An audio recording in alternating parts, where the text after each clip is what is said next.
अस्सलामुअलैकुम and welcome back to my YouTube channel. उम्मीद है कि आप सब खैरियत से होंगे। स्टूडेंट्स, आज की मेरी वीडियो बनाने का मकसद है, पिछली वीडियोस में जैसे कि मैंने आप लोग को FGI 2026 का पास पेपर दिखाया था और उसके आंसर्स भी बता दिए थे, तो मैंने कहा था हम उसी तरीके से तैयारी करेंगे। जो स्टूडेंट्स भी इंटरेस्टेड हैं वो आके वीडियोस देखें और अपनी तैयारी करें 2027 के पेपर के लिए। आज की वीडियो में हमारे पास जो लास्ट MCQs, अगर आप लोगों ने प्रीवियस मेरी वीडियो देखी है तो उसमें मैं आप लोगों को दिखाती चलूँ। लास्ट MCQs में उन्होंने ओहम्स लॉ के बारे में हमसे पूछा था। तो जैसा कि ओहम्स लॉ 10th की क्लास में चैप्टर नंबर 16 में हमारे पास हैं, तो हम लोग उसकी प्योर डिस्कशन करेंगे ताकि उस चैप्टर में से अगर कोई भी क्वेश्चन आए तो हम लोग को वो आता हो।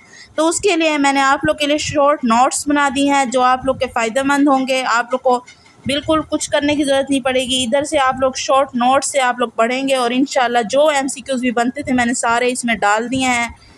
बेशक वो हों यूनिट्स, ऐसा यूनिट्स हों या उसके चेंजिंग जैसे होती है, कॉलम पर सेकंड हो गया या एम्पेयर हो गया, इस तरीके के जैसे ही MCQs आते हैं वो सारे मैंने इसमें डिटेल्स में डाल दिए हैं। चैप्टर नंबर 16 जो है 10th का, वो है इलेक्ट्रिक करंट के नाम पे। इलेक्ट्रिक करंट की पहले हमने डेफिनेशंस की है, उसके बाद उन्होंने बताया है कि मेटल्स में इलेक्ट्रिक करंट इलेक्ट्रॉन की मदद से वो होते हैं और इलेक्ट्रोलाइट में नेगेटिव और पॉजिटिव चार्जेस की मदद से। इसके बाद उन्होंने इलेक्ट्रिक करंट के जो फार्मूला बताया हुआ था मैंने वो भी लिख दिया है और उसके जितने यूनिट्स थे वो सारे इसमें मैंने ऐड कर दिए हैं। इसके अलावा उनने कन्वेंशनल करंट और इलेक्ट्रॉनिक करंट की एक डेफिनेशन दी हुई थी और टाइप्स ऑफ इलेक्ट्रिक करंट बताए हुए थे, जिसमें वोल्टेज का कांस्टेंट होना या करंट डज नॉट चेंज जैसे ही लिखा हुआ था। वो MCQs के लिए जो इंपॉर्टेंट है वो मैंने इधर लिख दिया, एग्जांपल्स भी।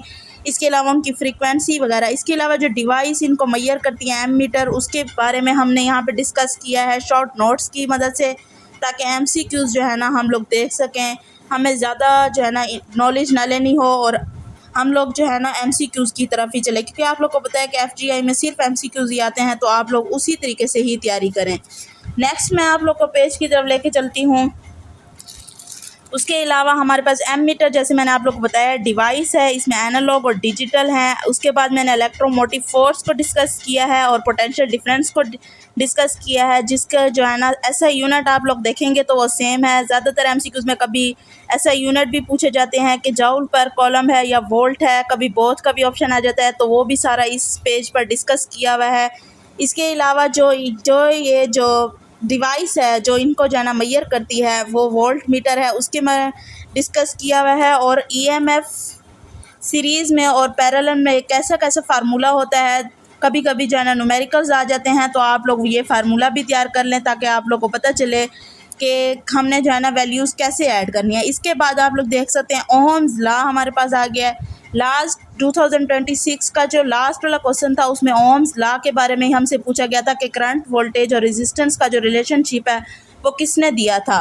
तो इसके अलावा, इसकी डेफिनेशन के अलावा मैंने फार्मूला भी लिख दिया है और इसके अलावा यूनिट्स भी मैंने लिख दिए हैं।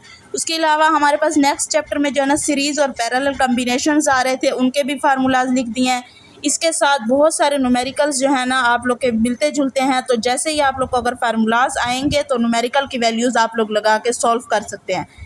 नेक्स्ट हमारे पास है इलेक्ट्रिकल रेजिस्टिविटी, जो कांस्टेंट है किसका, रेजिस्टेंस का। उसकी भी मैंने आप लोग को ऐसा यूनिट, उसकी डेफिनेशन और इसके अलावा के उसका टेम्परेचर के साथ क्या रिलेशन है वो सारा, और ये ग्राफ भी बना दिया है।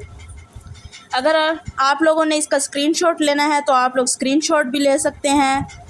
अगर इसके अलावा आप लोग की कोई क्वेरीज़ हैं या क्वेश्चंस हैं तो आप लोग ज़रूर डिस्कस करें और मुझे भी बताएं। और इसके अलावा अगर आप हमारे चैनल पर नए हैं तो आप लोग लाजमी चैनल को लाइक करें, सब्सक्राइब करें और FGI की जिसने तैयारी करनी है आप लोग मुझे कमेंट्स भी करें। अगर आप लोग को ये समझ आ रहा है तो हम नेक्स्ट सीरीज़ इसको ऐसे ही चलाते जाएंगे। तब तक के लिए मुझे इजाज़त है, अल्लाह हाफिज़।